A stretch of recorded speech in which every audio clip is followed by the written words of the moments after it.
Bonjour, bienvenue donc dans ce cours qui concerne les bases de la comptabilité générale. Donc il s'agit d'expliquer comment enregistrer des opérations simples dans les comptes de l'entreprise.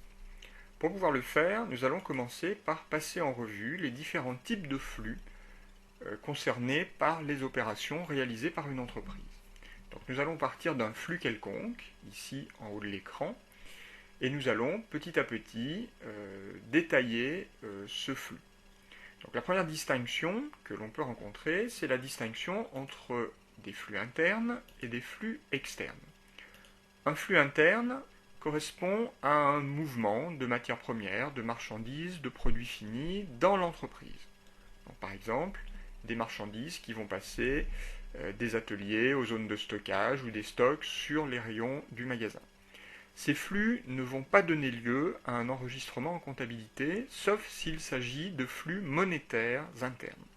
Par exemple, nous allons retirer des espèces de notre compte en banque, ou inversement, nous allons déposer des espèces sur notre compte en banque.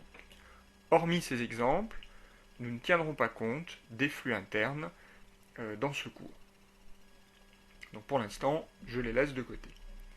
Plus intéressant pour nous, les flux externes, qui sont en fait des flux qui relient l'entreprise à d'autres partenaires de son environnement, donc des fournisseurs, des clients, des banques, des salariés, etc. Dans ces flux externes, nous allons distinguer des flux physiques et des flux monétaires. Les flux physiques correspondent à des mouvements de biens ou de services.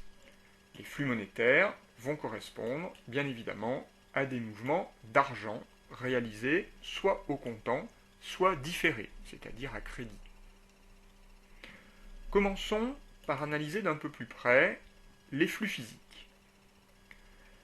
Pour ces flux physiques, nous allons distinguer des flux physiques d'entrée et des flux physiques de sortie. Les flux physiques d'entrée vont correspondre à des biens ou des services qui entrent dans notre entreprise. Donc par exemple, des achats, alors achat de biens ou achat de services en provenance de prestataires extérieurs, le travail du personnel, qui est aussi un service que nous rendent des salariés, ou des investissements, c'est-à-dire l'acquisition d'immobilisation, de biens durables. Ces éléments-là constituent des flux physiques d'entrée pour notre entreprise. Les flux physiques de sortie correspondent à l'inverse à des biens ou des services qui sortent de notre entreprise. Donc par exemple des ventes faites à des clients ou des services rendus à des clients. Nous allons retrouver cette même distinction pour les flux monétaires. Les flux monétaires d'entrée vont correspondre à des sommes d'argent dont nous bénéficions, donc par exemple des paiements reçus des clients, des apports d'argent réalisés par des associés, ou des emprunts auxquels nous venons de souscrire. Inversement, les flux monétaires de sortie correspondent à de l'argent qui sort de notre entreprise, donc par exemple le paiement envoyé à des fournisseurs ou des remboursements d'emprunts. Pour les flux monétaires, nous allons avoir besoin de faire une distinction supplémentaire. En effet, nous allons devoir distinguer les flux monétaires au comptant des flux monétaires différés. Cela va se traduire de la manière suivante. Pour les flux monétaires d'entrée, nous aurons donc des flux monétaires d'entrée au comptant, qui correspondent à des paiements immédiats, par exemple d'un client qui nous envoie un chèque. Nous aurons des flux monétaires d'entrée différés, c'est-à-dire des sommes qui nous sont dues, mais qui ne seront pas payées immédiatement. Par exemple, un client doit nous payer dans 30 jours. Ou bien quelqu'un doit nous rembourser un prêt dans 6 mois. Du côté des flux de sortie, nous aurons des flux monétaires de sortie au comptant, c'est-à-dire des sommes d'argent que nous allons payer immédiatement. Par exemple, nous payons un fournisseur par chèque bancaire. Et les flux monétaires de sortie différés correspondront à des sommes d'argent que nous allons payer, mais dans un futur plus ou moins proche. Par exemple, le paiement d'un fournisseur qui aura lieu dans 60 jours, ou bien le remboursement d'un emprunt que nous avions contracté qui aura lieu dans 5 ans. une fois les flux repérés, nous allons devoir les enregistrer. Pour les enregistrer, la convention comptable est la suivante. Nous allons utiliser un compte. Alors, le compte a la forme d'un T, de manière schématique. Nous allons inscrire au-dessus du T son numéro et son nom, puisque chaque flux sera enregistré dans un compte différent selon sa nature. Par convention, les flux d'entrée vont s'enregistrer dans la partie gauche du compte. Ils correspondent à des emplois. Et les flux de sortie vont s'enregistrer à droite du compte et s'appellent des ressources. En termes comptables, la gauche du compte s'appelle le débit et la droite du compte s'appelle le crédit. Alors, comment va-t-on déterminer le numéro et le nom du compte qu'il va falloir utiliser?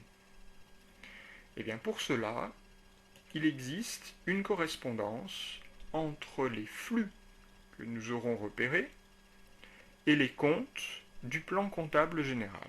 Le plan comptable général s'organise en 7 classes numérotées de 1 à 7, qui chacune correspond à une ou plusieurs catégories de flux.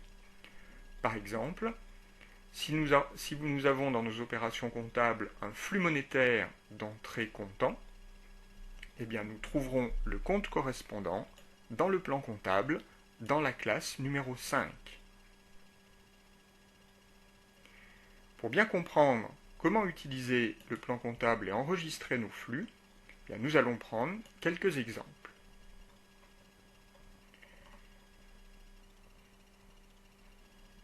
Nous allons supposer qu'au cours du mois de septembre, mois de sa création, l'entreprise Verbotin a réalisé quelques opérations. Première opération, elle a réussi à constituer son capital avec les apports des associés. Donc ce dernier s'élève à 100 000 € et les fonds correspondants ont été déposés sur le compte en banque. Donc l'entreprise Verbotin fait affaire ici avec ses associés. Ses associés lui ont fait un apport de fonds. Donc on peut imaginer que les associés ont versé des chèques à l'entreprise Verbotin. Ces chèques bancaires, pour notre entreprise, constituent des flux monétaires, puisqu'il s'agit d'argent, d'entrée, puisque nous en bénéficions, comptant, puisqu'ils viennent d'être versés immédiatement. En contrepartie, l'entreprise Verbotin va devoir rembourser ces sommes aux associés, alors à une échéance que l'on ne connaît pas à la date d'aujourd'hui, mais qui correspond probablement au jour où l'associé décidera de quitter l'entreprise. Par conséquent, l'entreprise a une dette sur ses associés. Cette dette constitue un flux monétaire de sortie différée, puisque nous allons devoir rendre l'argent à l'associé à une date qui n'est pas précisément connue, et plus précisément, c'est un flux différé à long terme, puisque l'associé quittera probablement l'entreprise d'ici quelques mois, voire quelques années. Dans les deux cas, il s'agit d'un flux d'une valeur de 100 000 €. Donc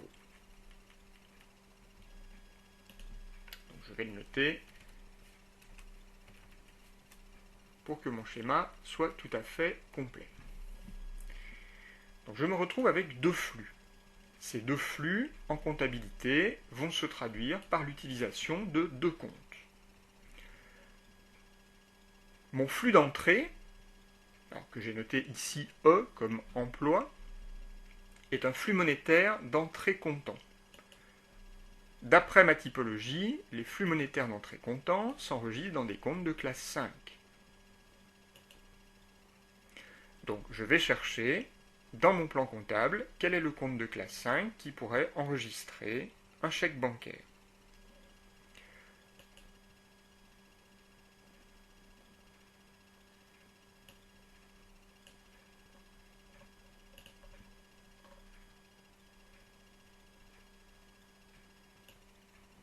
J'ouvre donc mon plan de compte.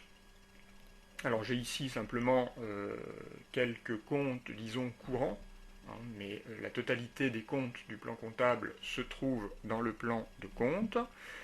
Donc dans les comptes de classe 5, j'ai notamment un compte 512 banques qui semble adapté pour enregistrer un chèque bancaire. Par conséquent, je vais reporter ce numéro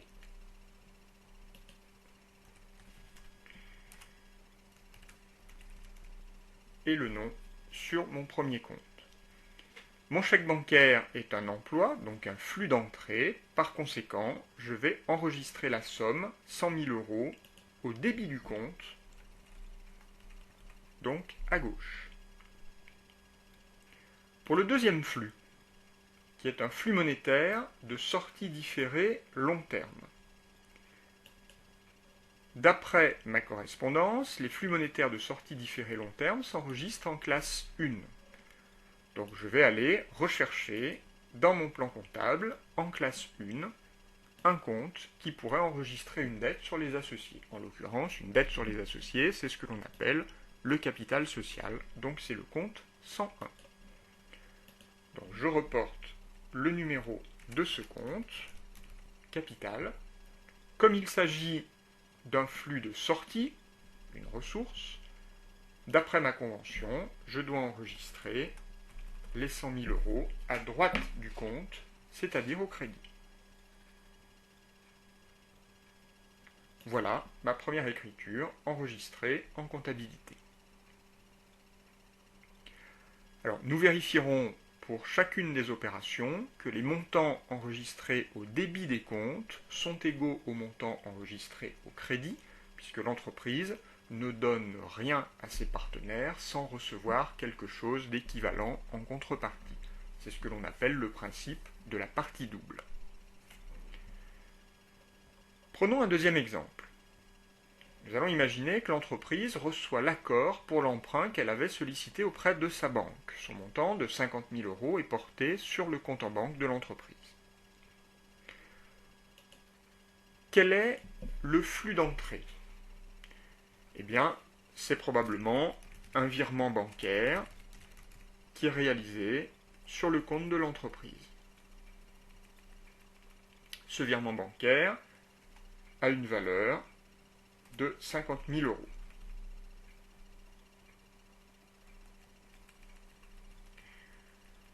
À quel type de flux correspond-il? Eh bien, pour notre entreprise, il s'agit d'un flux monétaire d'entrée, puisque nous recevons l'argent, comptant, puisque nous le recevons le jour même. En contrepartie, que devra faire l'entreprise? Eh bien, elle devra rembourser la banque. Par conséquent, elle aura une dette de 50 000 € sur l'établissement bancaire.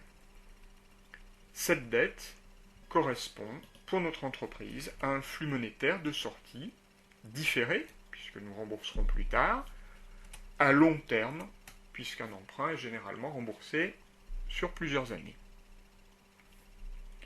Passons à l'enregistrement dans nos comptes. Le virement bancaire est un flux monétaire d'entrée comptant. Les flux monétaires d'entrée comptant s'enregistrent en classe 5. Comme il s'agit d'un virement bancaire, là encore, le compte 512 banques semble adapté. Je reporte donc son numéro dans mon compte, et comme il s'agit de mon flux d'entrée, je vais reporter les 50 000 € à gauche du compte, donc au débit. Le flux de sortie est un flux monétaire de sortie différée long terme. D'après ma correspondance, il s'agit ici d'un compte de classe 1. Donc, dans mon plan comptable,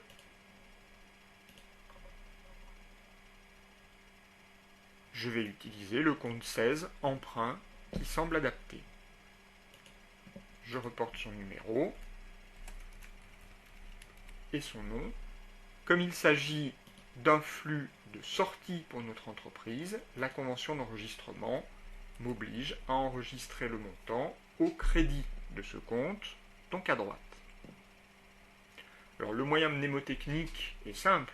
En fait, il suffit de regarder le sens de la flèche pour savoir de quel côté le montant doit être enregistré. Si la flèche pointe à droite, nous allons l'enregistrer à droite du compte. Si la flèche pointe à gauche, nous allons l'enregistrer à gauche du compte.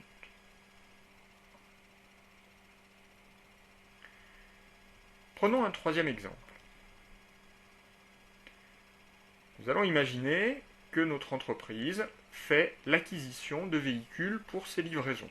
75 000 €, elle en paye 20% au comptant et le reste à crédit.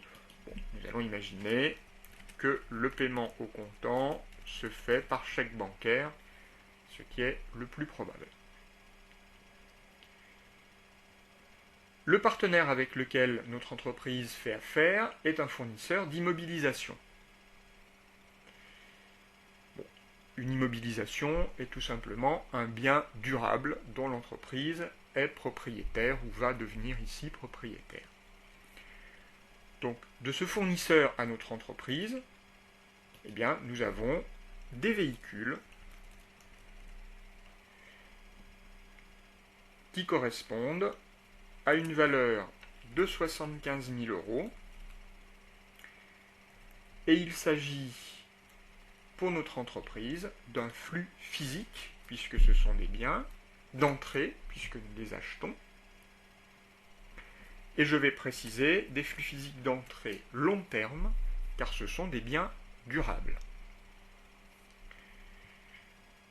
Du côté des ressources, donc des flux de sortie, eh bien, une partie de l'acquisition est payée par chèque bancaire.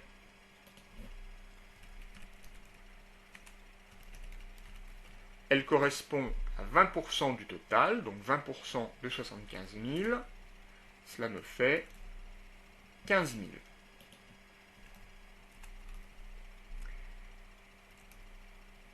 Ces 15 000 € correspondent pour notre entreprise à un flux monétaire de sortie comptant, puisque nous les payons immédiatement.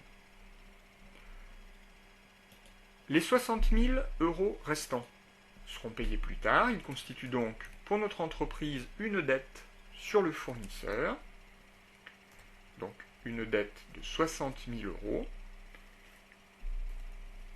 qui correspond à un flux monétaire, puisque c'est de l'argent que nous allons payer, mais nous ne le payons pas tout de suite, donc c'est un flux monétaire de sortie différée, court terme, puisque les dettes sur les fournisseurs sont généralement payées dans les semaines qui suivent.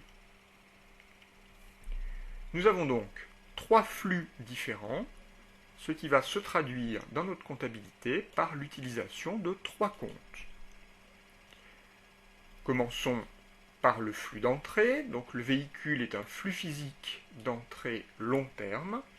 Donc d'après notre correspondance, les flux physiques d'entrée long terme qui correspondent à des biens durables s'enregistrent en classe 2. Dans notre plan comptable général, eh bien, il existe le compte 2182 matériel de transport qui est adapté à la situation. Donc je vais reporter ce compte 2182 matériel de transport. Comme il s'agit d'un flux d'entrée, je vais reporter la somme au débit du compte, donc à gauche. Le chèque bancaire est un flux monétaire de sortie comptant. C'est une situation que nous avons déjà rencontrée dans les opérations précédentes. Il s'agit d'un compte de classe 5 et le chèque bancaire, nous l'avions vu, va s'enregistrer dans le compte 512 banque. Puisqu'il s'agit d'un flux de sortie, il s'enregistrera au crédit du compte.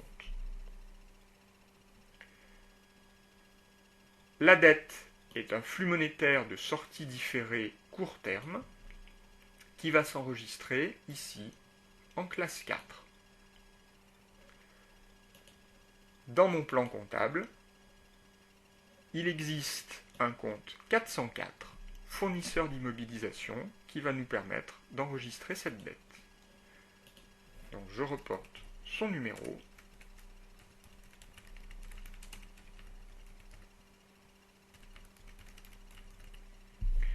Et comme il s'agit d'un flux de sortie, je vais enregistrer l'opération au crédit du compte.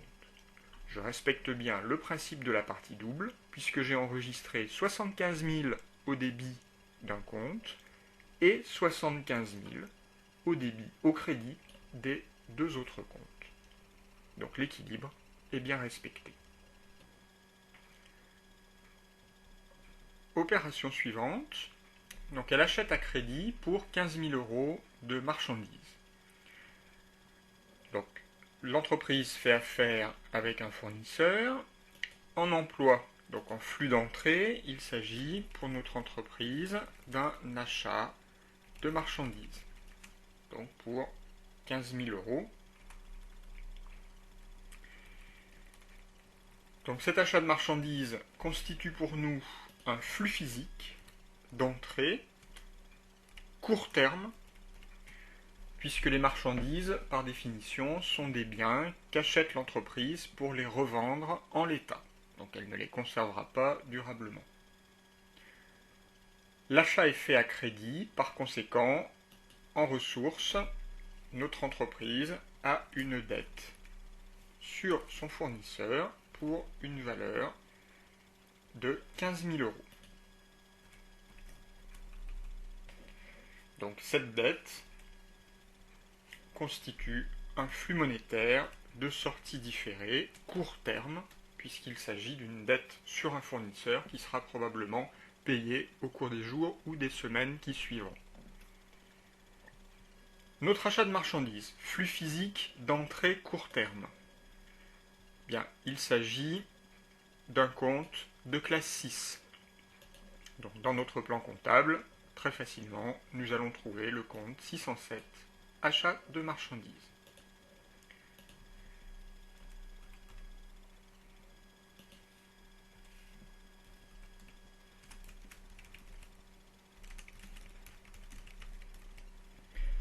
Il s'agit pour nous d'un emploi, donc un flux d'entrée. Par conséquent, je note le chiffre côté débit. La dette, flux monétaire de sortie différée court terme. Il s'agit d'un compte de classe 4. Dans mon plan comptable, je vais trouver le compte 401, fournisseur.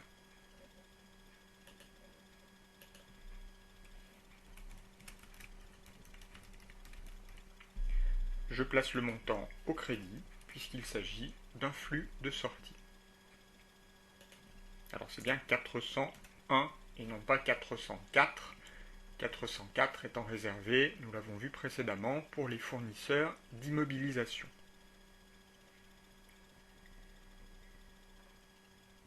Opération suivante. Notre entreprise retire 5 000 € à la banque pour alimenter la caisse. Alors ici, il n'y a pas de partenaire. En fait, la banque n'est qu'un intermédiaire, l'argent restant la propriété de l'entreprise. Par conséquent, il s'agit d'un flux interne. Nous avions expliqué tout à l'heure que parmi les flux internes, seuls seraient enregistrés les flux monétaires. Ici, manifestement, il s'agit d'un flux monétaire. Donc les deux comptes que nous allons utiliser sont bien évidemment la banque, 512, que nous avions déjà utilisé dans une opération précédente, et la caisse, 530. Ce compte-là enregistre les mouvements d'espèces. Si on raisonne par analogie avec les opérations précédentes, nous allons pouvoir déterminer quel est le compte qui doit être débité et celui qui doit être crédité. En l'occurrence, nous retirons l'argent de la banque. Donc il s'agit d'un flux de sortie à la banque. Par conséquent, nous allons mettre le montant au crédit de ce compte. Inversement, l'argent rentre en caisse, donc il s'agit d'un flux monétaire d'entrée dans la caisse, et nous allons donc mettre 5 000 € au débit de la caisse.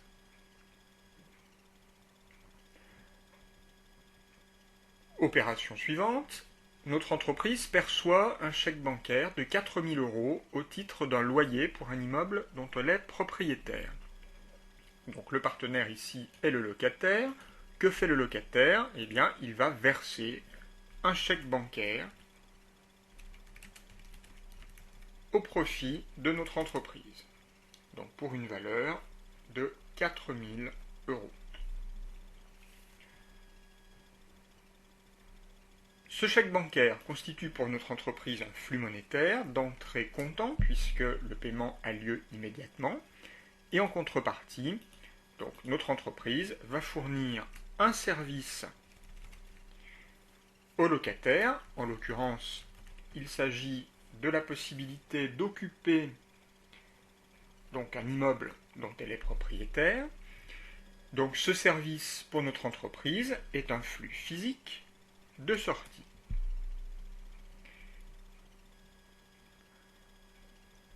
Au niveau des comptes, donc le chèque bancaire, flux monétaire d'entrée comptant, c'est un cas que nous avons déjà rencontré plusieurs fois. C'est le compte 512, banque, qui sera utilisé au débit, puisqu'il s'agit ici d'un emploi. Donc 4 000 €.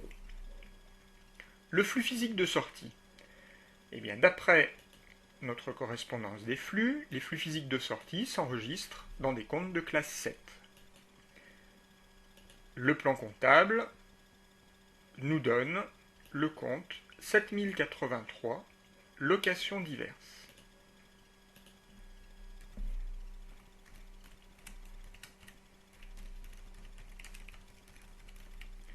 Donc nous allons créditer ce compte puisqu'il s'agit du flux de sortie.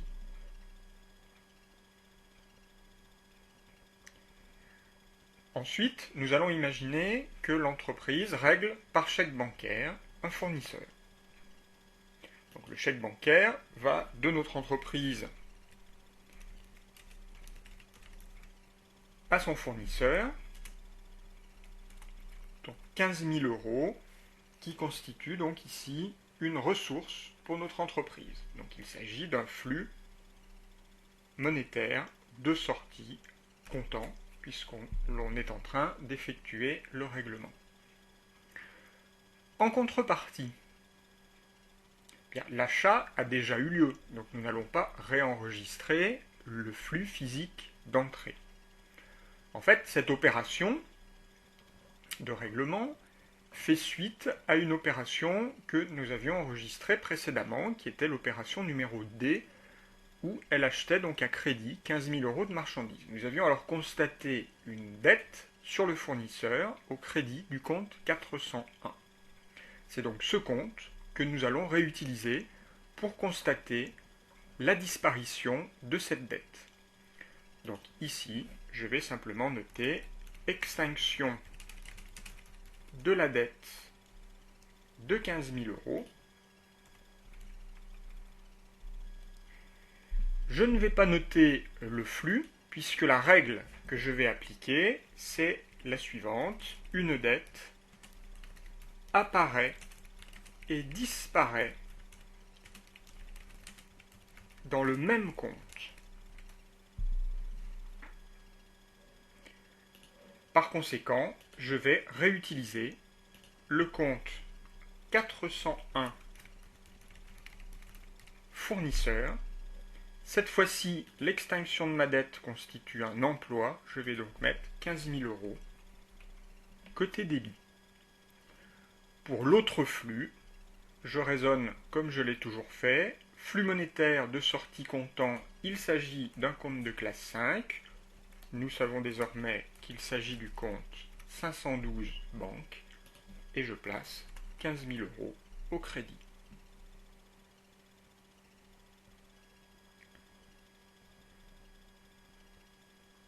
Opération suivante, nous réglons en espèces des annonces publicitaires.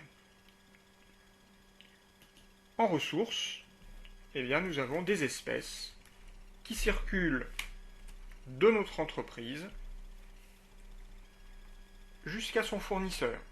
Le fournisseur étant en l'occurrence un prestataire de service. Donc il s'agit d'un flux monétaire de sortie comptant et en contrepartie, notre entreprise bénéficie d'un service. Il s'agit ici de publicité, donc pour une valeur de 800 €. Donc cette publicité qui est un service est donc un flux physique d'entrée, et comme tous les services, nous allons considérer qu'il s'agit d'un flux physique d'entrée court terme. Au niveau des comptes, mon flux monétaire de sortie comptant s'enregistre bien évidemment dans un compte de classe 5. En l'occurrence, c'est un compte que nous avions utilisé tout à l'heure, qui est le compte 530 caisse.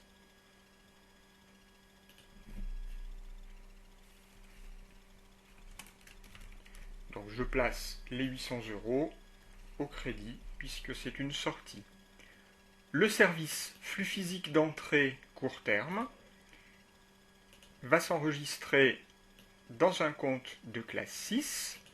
D'après mon plan comptable, je peux utiliser le compte 623 publicité.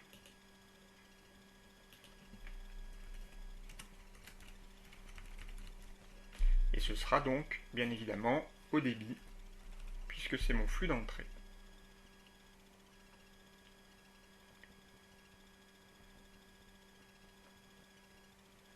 Opération suivante, nous vendons des marchandises à crédit, 25 000 €. Les marchandises vont de notre entreprise à son client.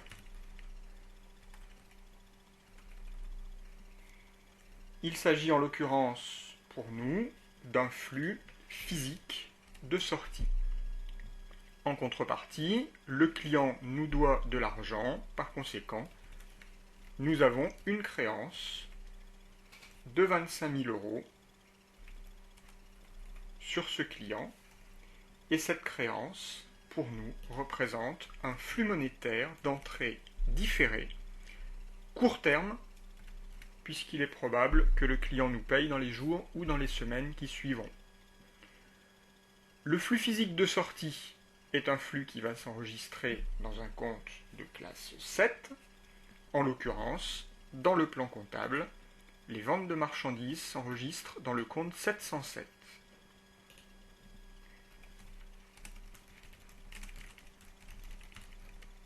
Et je vais placer 25 000 € côté crédit, donc en sortie. La créance, flux monétaire d'entrée différée court terme. D'après ma correspondance, elle va s'enregistrer dans un compte de classe 4. Il s'agit d'une créance sur un client. Je vais donc utiliser le compte 411 client. Et je vais débiter ce compte de 25 000 € pour constater mon flux d'entrée.